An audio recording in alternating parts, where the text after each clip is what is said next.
विद्यार्थी मित्रांनो, creative students या यूट्यूब चॅनलमध्ये आपलं सर्वांचं स्वागत आहे. चला अक्षरे जोडूया, शब्द नवीन शोधूया. तर चला खालील अक्षरं जोडा आणि त्यापासून एक नवीन शब्द तयार करा. काय शब्द तयार होतो सांगा बरं? उत्तर आहे फुलपाखरू. चला आता दुसरा शब्द ओळखा. उत्तर आहे माकड.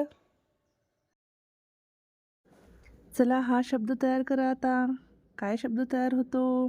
उत्तर आहे गावकरी. चला हा नवीन शब्द ओळखून बघा बरं. तुम्हाला ओळखता येतो का? चला पटकन. उत्तर आहे साबुदाणा. मुलांनो, आता हा शब्द ओळखा बरं. कोणता शब्द आहे? उत्तर आहे तलवार. चला हा नवीन शब्द ओळखूया. चला पटकन. उत्तर आहे भाजीवाला. विद्यार्थी मित्रांनो, यासारख्याच शाळेतील अनेक ॲक्टिव्हिटी पाहण्यासाठी तुम्ही आपल्या चॅनलला सबस्क्राईब करा, लाईक करा आणि शेअर करा. धन्यवाद.